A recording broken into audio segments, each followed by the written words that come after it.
How'd you enjoy the show, George? Aren't all the different breeds fascinating? Would you like to see the winners up close?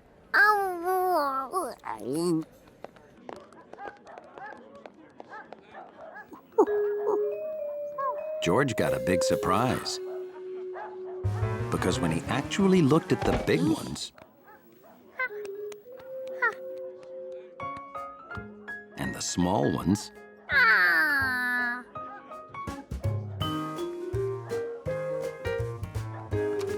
and the crazily hairy ones,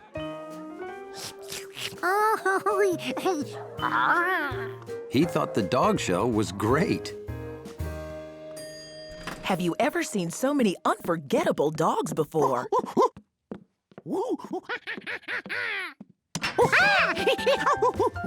Okay. Well, it looks like you had fun. I hope he wasn't too much trouble. He was no trouble at all. Wow, that's great to hear. Gotta run. See you tomorrow. Thanks so much. Bye-bye. So, you like the dog show, huh?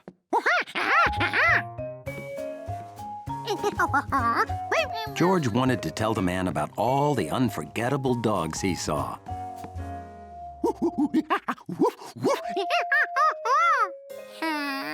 But he only remembered 3. It's okay, you can tell me later. Oh, would you do me a big favor and mail these letters? I made a sandwich if you're hungry.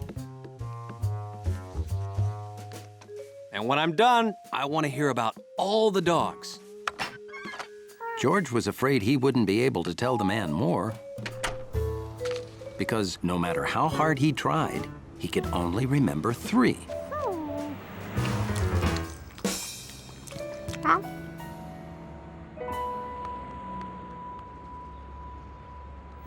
There was only one solution.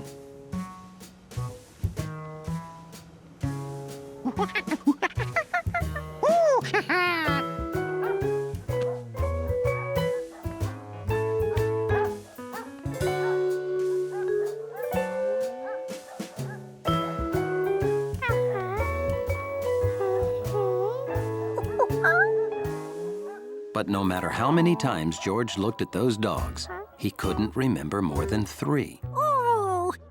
There was obviously no way a monkey could remember them all. Attention!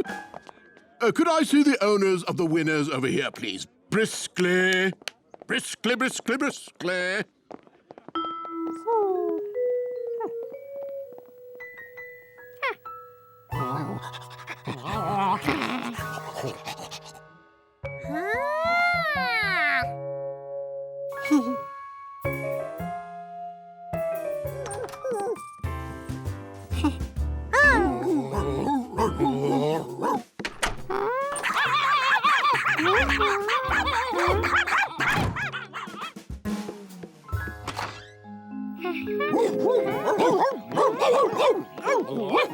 There were 3 big, 3 small, and 3 hairy dogs. George, I'm home. Oh, Hundley, what are you doing here?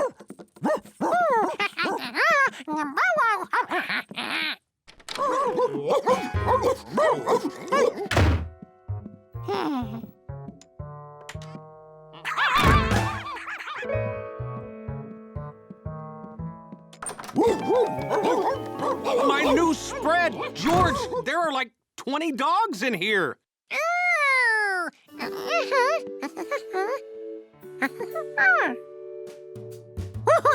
George remembered all the dogs.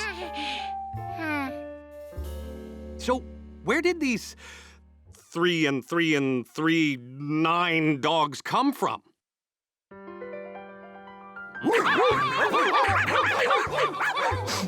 I'm just so happy they're all back and all safe.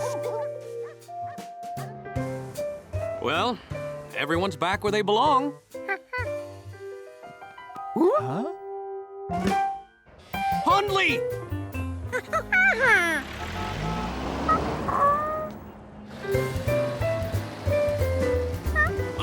Stop the car! Hundley's in there! Come back! The man with the yellow hat's hat was special. But what made it so special? George, come on, it's time to go. When I put my hat on, I'm all ready to head out the door. What? Huh? What?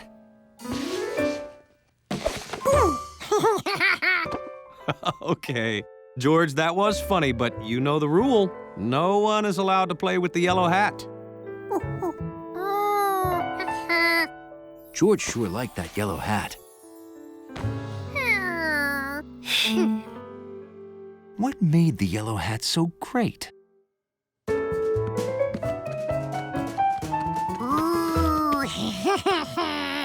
It was just plain fun. George, I need to wear the hat for an important speech at the museum. Please don't play with it.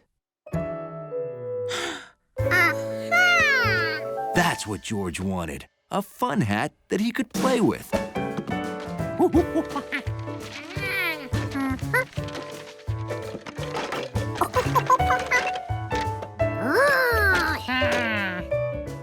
George wanted his fun hat to be more than just a normal hat. And in conclusion, blah, etc., so forth and so on. Well, that's some hat. And yellow.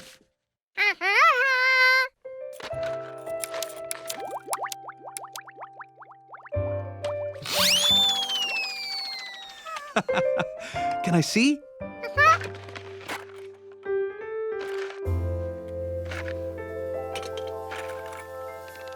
Oh, boy, this is one fun hat.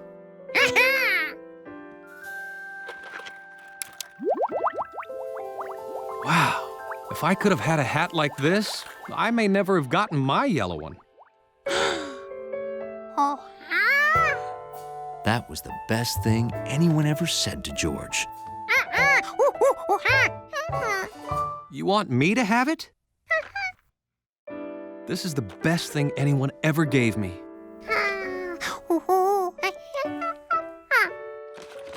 Oh, surprisingly comfortable. Oh no, I'm late. George, I've got 5 minutes to get to the museum for my speech. I have to make a good impression.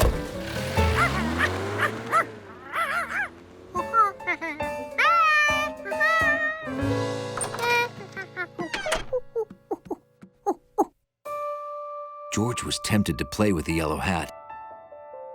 But the man had asked him not to, because he needed to wear it to give a very important speech at the museum. Oh boy.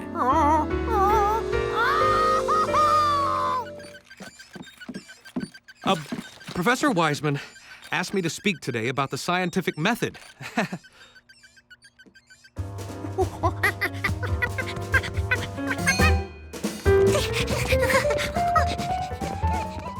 Of course, we've all heard the saying, what goes around comes around.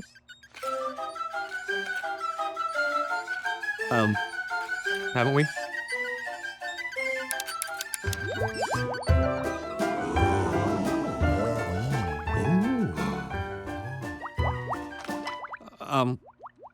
Did I say something wrong? No, continue. This is fascinating. Whoa, what's stuck to my hat? Oh!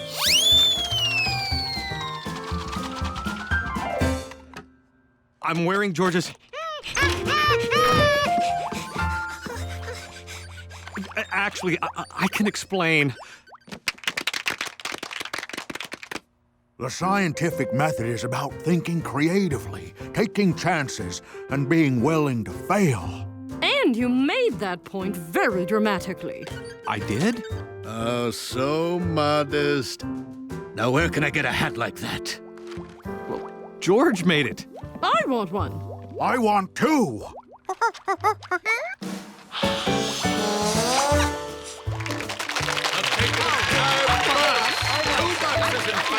And that's how George got his picture on the museum wall.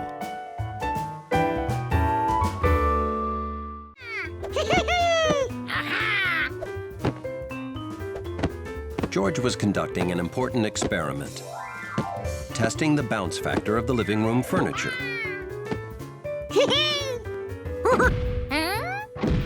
This part of the couch made a different sound.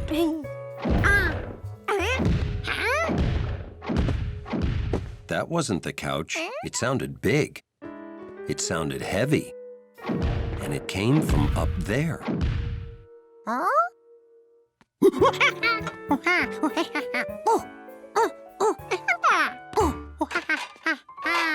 You must have heard our new neighbor walking around. He moved in last week.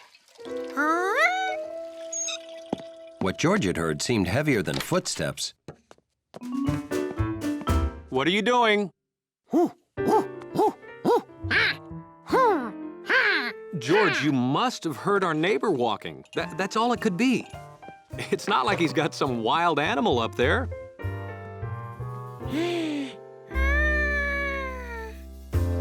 The man with the yellow hat lived with George, so why couldn't the new neighbor live with an animal?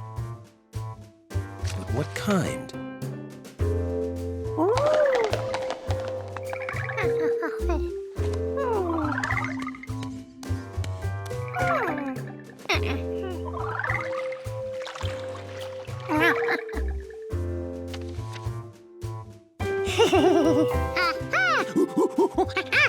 Of course, the new neighbor had brought home an elephant.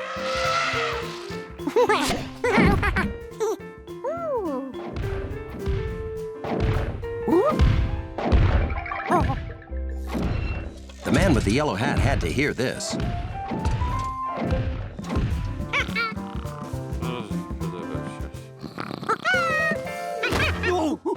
George?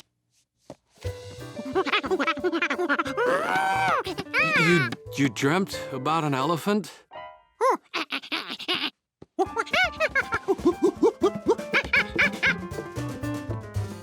Shh.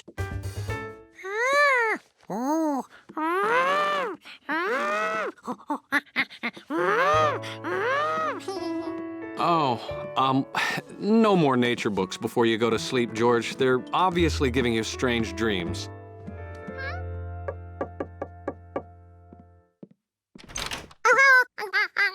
Yes? Hi there. We're your downstairs neighbors, and... Oh, so nice to meet you.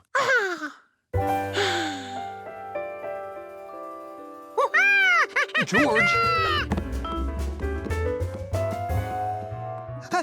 What's he doing? I think he's looking for your, elephant. My what?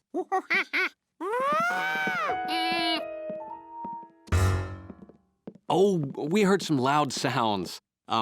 Very loud sounds. Very loud. Oh, I am so sorry. Sometimes I get carried away working on my art.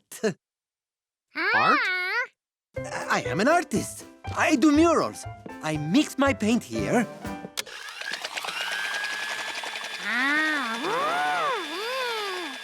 Then I use these rubber stamps I made.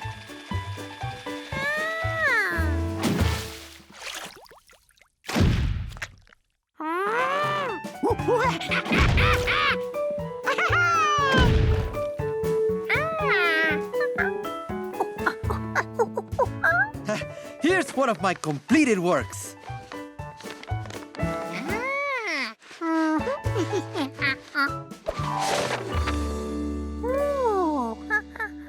Oh! We also heard something like a bag of rocks dropping. Do you use rocks in your work? No. Oh, that was a bag of groceries. It fell off the counter.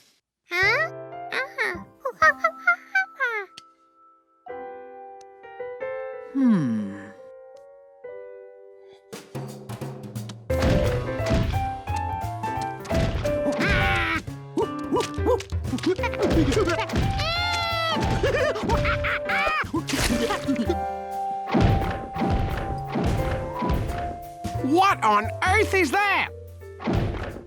Sounds like an elephant finger painting. Huh?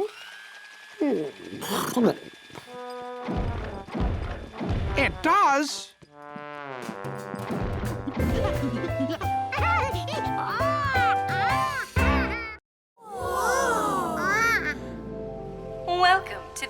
Edible Arboretum, a cornucopia of exotic comestibles.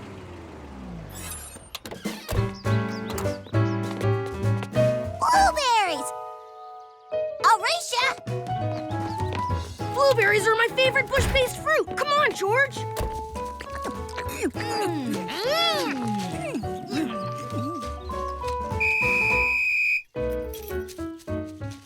It looks like you all forgot the county sprout rules. Rule number 1. Never eat any plant that you're not 100% certain is safe. And that means... Consulting the Edible Plants Guidebook?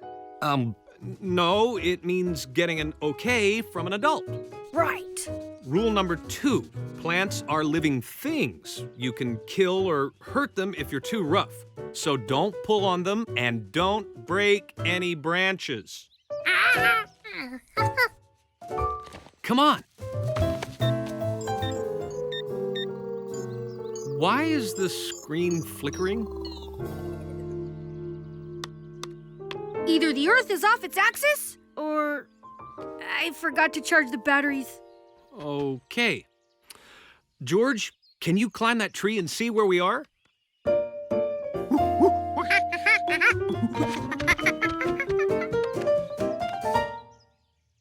And Bill, where are you going? Don't worry, I've got my handy backup compass. This way, folks!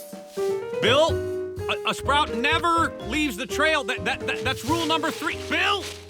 Oh, our excitement's really growing, 'cause we don't know where we're going. In this direction, green. In this direction, a path.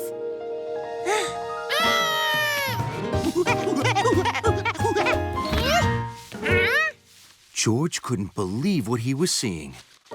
Someone was trying to break that branch. Somebody was not being a sprout.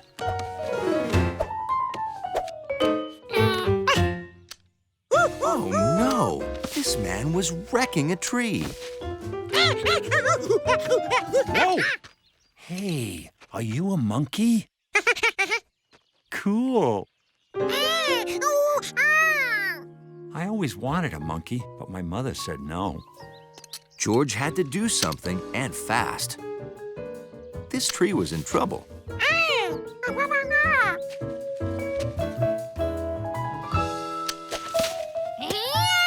Hey, return the headgear, monkey. George didn't mean for the hat to get wet. Or the man. But George couldn't wait around. He had to check on that tree. George wished he could think of a way to get the branches back on the tree. He needed something sticky. Really sticky. Like mud. George! Thank goodness I found you. Oh, I'm sorry I left you in that tree. Oh, Dr. Greenbean, nice to see you. Sorry we're late. We've had a rough day. Tell me about it. First this monkey ran off with my hat, and now my tree lopper has vanished.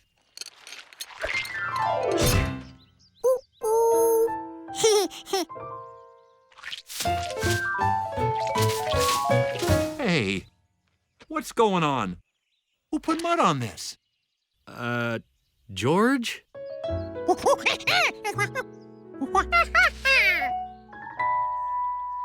Ah, so Dr. Greenbean was cutting some branches, and you thought he was hurting the tree.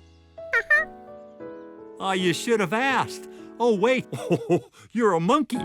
Well, anyway, this is called pruning. You make a careful cut, and it doesn't hurt the tree at all. Hey, I got it! Mr. Sproutmaster? According to this, you're going the exact wrong...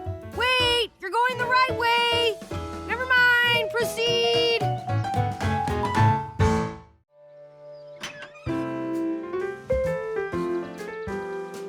Most mornings, George went out on the porch to find the paper. This morning, the paper found George. Sorry. George wished he could be a paper boy someday. But he didn't even know how to ride a bike. Not yet, anyway.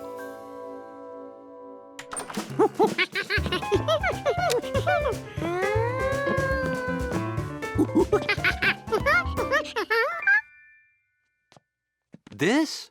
Why, this was my bike when I was a boy. I sure had fun. But it was a long time ago.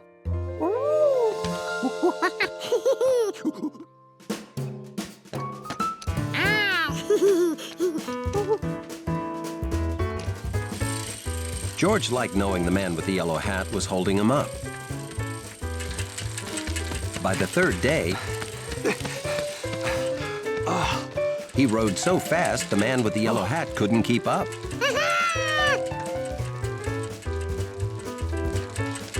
Very good, George. I think you're ready to ride on the road.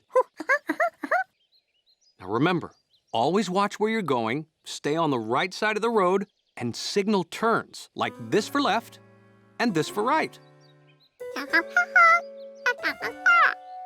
That's it. Oh, and be a good little monkey cyclist. Bye-bye.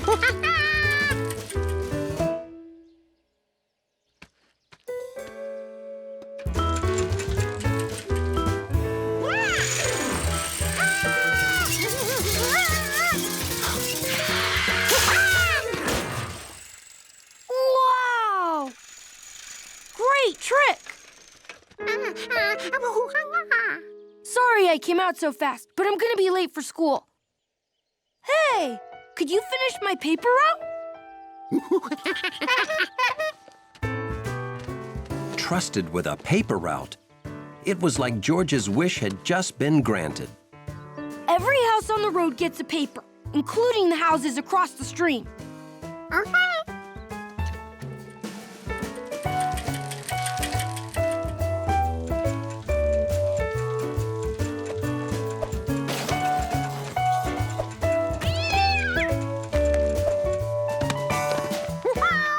Yes, George had become just like a real paper boy.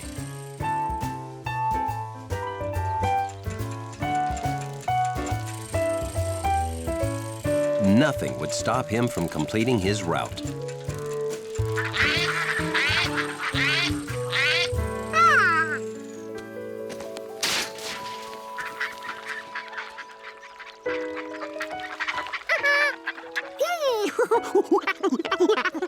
The last time they came to the stream, the man with the yellow hat made paper boats.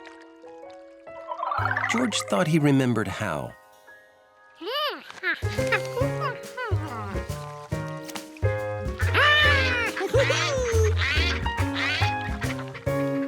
His boat was so good, George decided to make a whole fleet.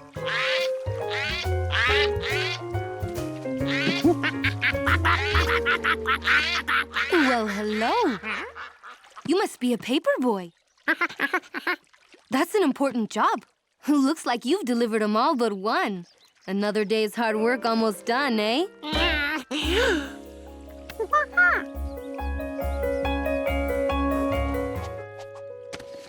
George couldn't wait for his newspapers to be sun-dried. George had promised Bill he'd deliver all these papers. If it didn't get done, Bill could lose his job. Maybe the man with the yellow hat knew where to get dry papers.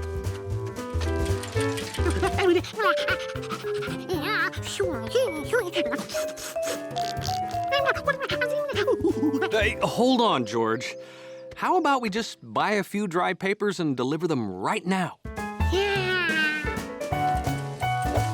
And so, George was able to finish his route just like a real paper boy. Maybe I should buy a new bike for myself, too. Sorry.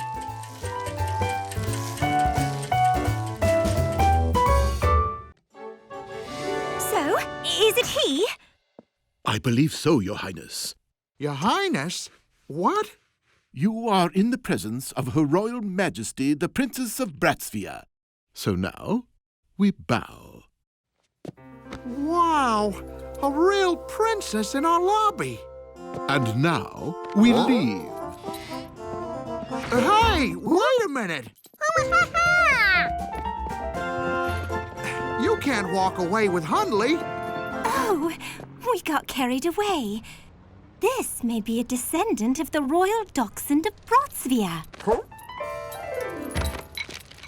A royal doggy. I always knew he was special.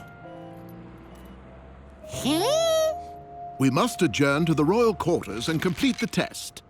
Only if I come with you. You're both more than welcome, especially the fuzzy monkey.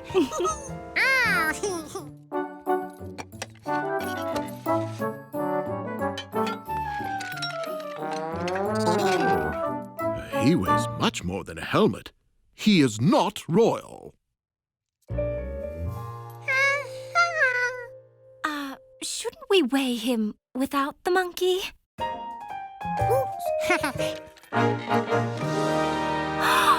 the same! He is royalty, beyond question. You're one special dog, Hundley. Not Hindley. His name is Lord Percival Barkington the 15th. Percival Barkington?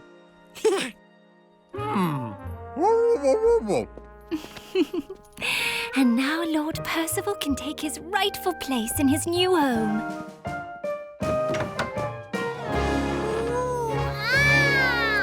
New home? You want us to live here?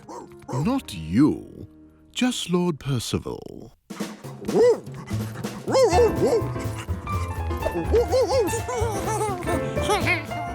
Hundley? Without me? Was he really 4 stripes long?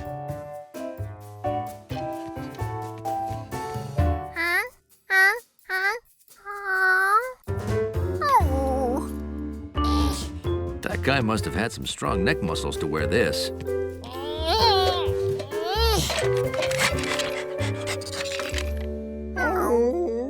They weighed the same, too. Hundley matched all the measurements.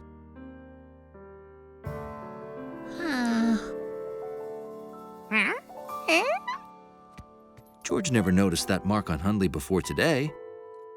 It smelled like jelly. Percival? Are you all right? There was no time to look for soap.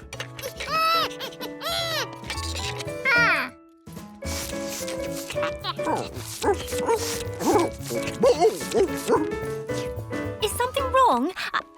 Fuzzy monkey. Oh, do I get him too? No, Your Highness. Now he will go.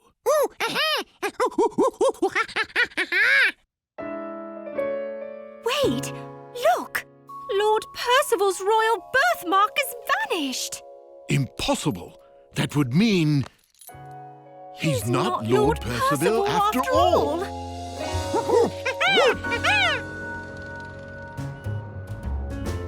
So, we made a mistake. Hundley must return to his old life.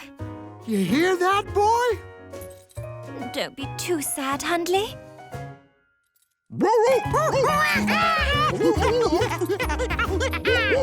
Well, don't be too happy either. Please accept our gift of the Royal Bratsphere leek and gravy hoagie.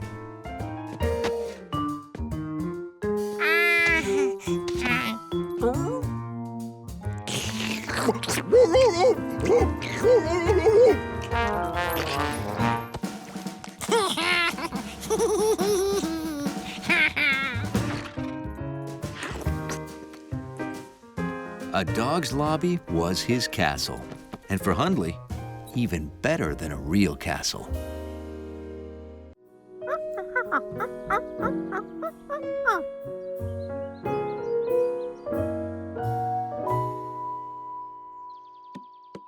Thanks for helping me with the Nature Week exhibit, George.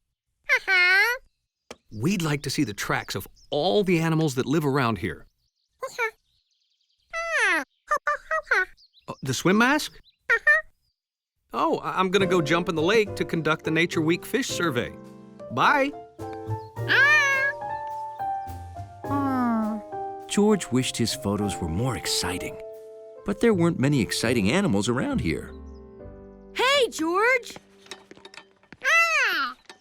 What you doing? Wow, I see you've got almost every local animal except that fawn I've seen in the hills. A fawn is a baby deer. Bet you don't see too many of them in the city, huh?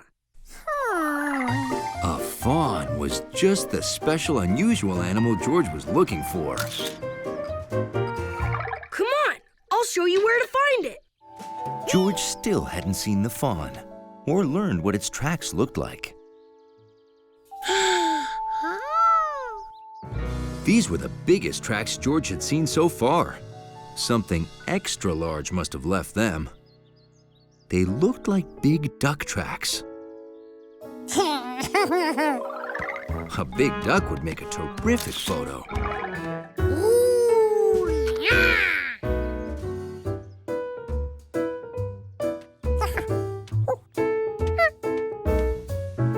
This was like the long track the garter snake made. A giant duck with a snake's tail would make an even better picture. But a huge snake with duck feet would be the most incredible photo of all.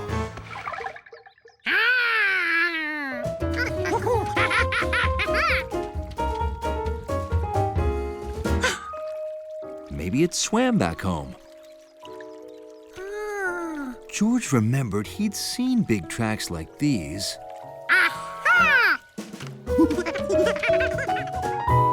in a book. There they were, dinosaur tracks. A duck-billed dinosaur.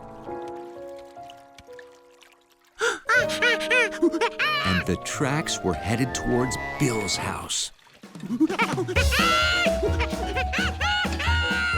Hiya, George. Did you see the fawn?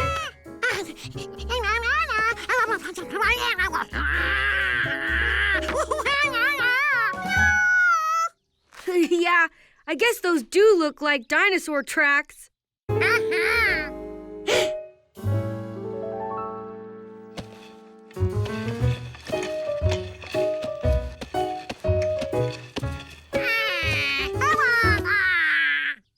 Yep.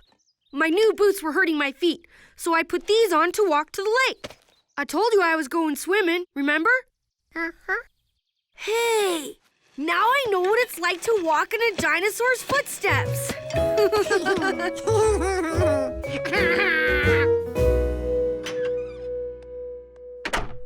With no hungry dinosaurs around, George still needed that special photo for Nature Week. It sounded like Jumpy was hungry again.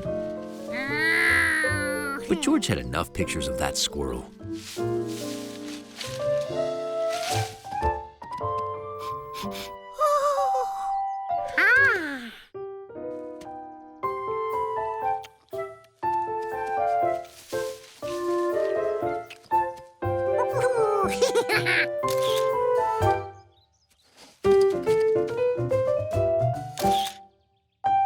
For such big animals, those deer left pretty small tracks. Hey, deer tracks. Wow, you used fruits and vegetables to lure the deer to our house so you could take photos?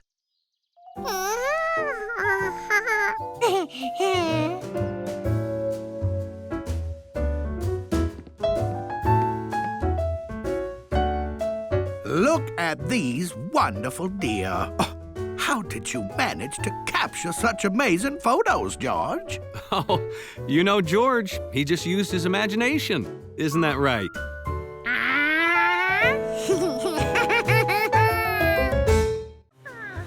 Oh, that's a ferry boat. It carries people in cars across the river. George loved cars. But cars and boats together? It was the apple pie and ice cream of transportation. Ahoy! Today's our annual model boat show. Big prizes for little boats. George! Over here! What do you think of her, George? Sailors call boats her. I bet a city kid like you never knew that. Yeah. You made that, Bill? Yes, sir. Well, that is pretty impressive, isn't it, George? Oh, thanks. But it's nothing compared to Mr. Quint's model whaling boat. That's it over there. Draw the nets, laddies. Aye, aye, Cap'n.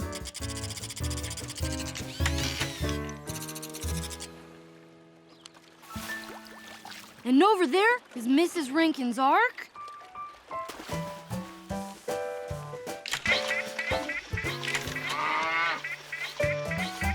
And look at all those over there.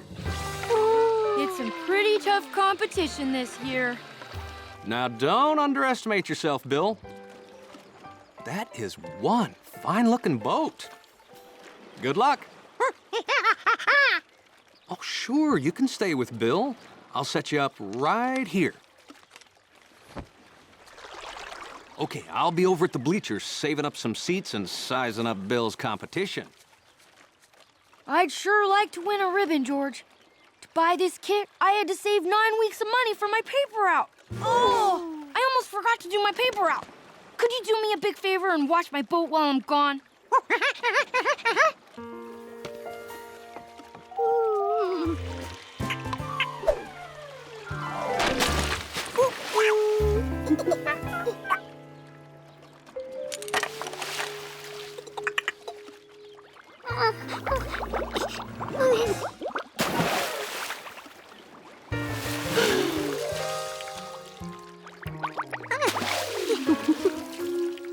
George couldn't figure out what he'd done to it. It looked perfect. But he knew one thing. No! Bill couldn't enter the contest with this boat.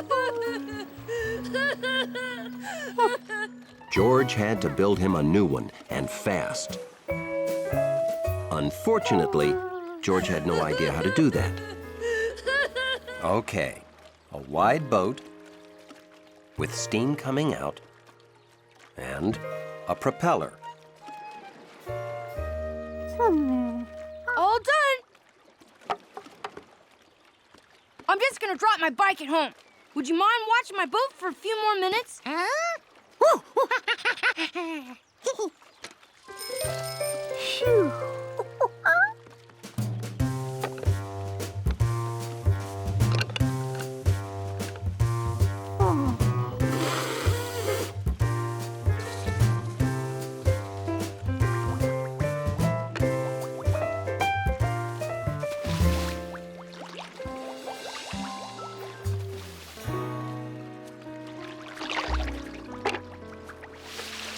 Holy cow!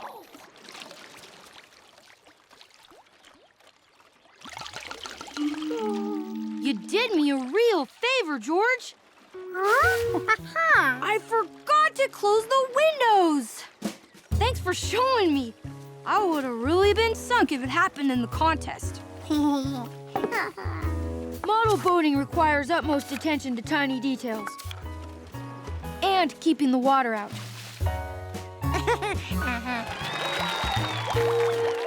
Congratulations, George! I didn't even know you built a boat. I convinced him to enter it. And did you see this? It says best boat by a monkey. That's funny. They must have run out of regular ribbons. I'll take care of this. I'll ask him to make you one that says best boat by a city kid.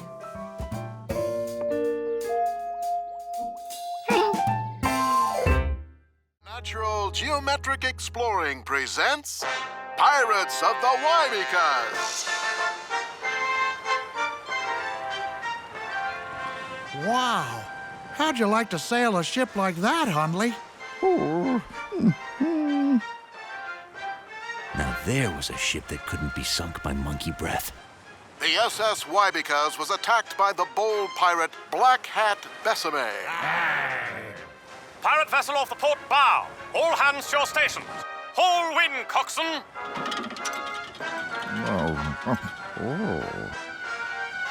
Those ships were so dignified and neat. Wouldn't it be great to be an old-time captain?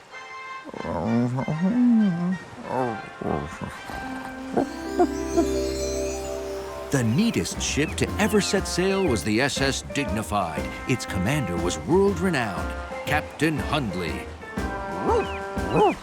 No other captain was as smart, as orderly, or had as wet a nose. All's clear, Captain Hundley, sir. Thank you, sir. You know how much your approval means to me, sir. Captain Hundley's crew was always orderly and efficient.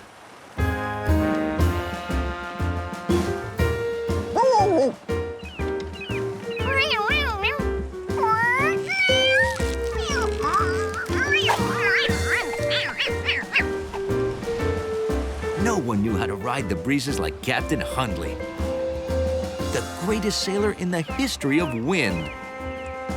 But all was not smooth sailing.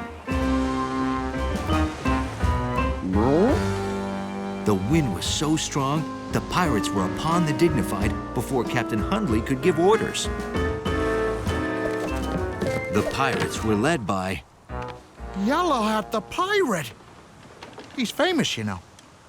Hi, how are you? We're taking over your ship because, well, you know, that's what pirates do.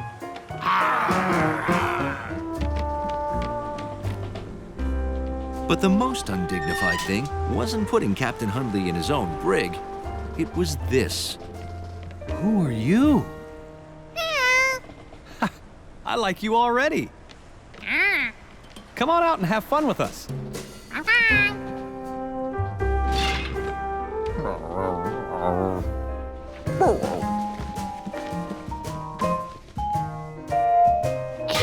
George wanted to hang it up where Captain Hundley could enjoy it.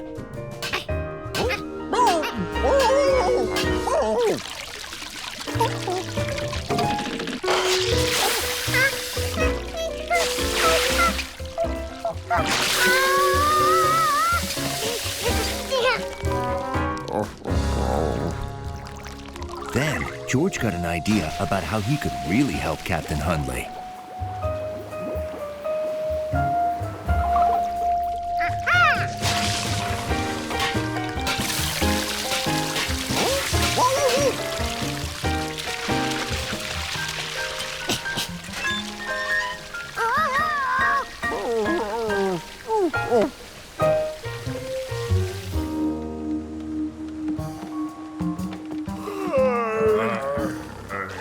George, are you down here? Oh, my goodness. I mean, Wake up! Put on life vests. We're filling with water. Sinking. We gotta get back to our own ship.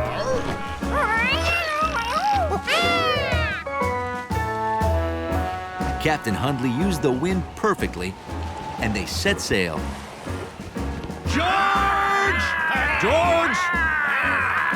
George!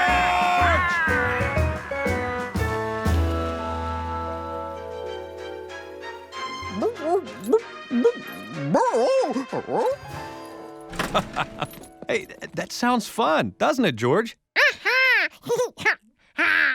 Say, Hundley, your good pal George is going to come out on the boat with us today. At least Hundley knew what to expect, so he was prepared.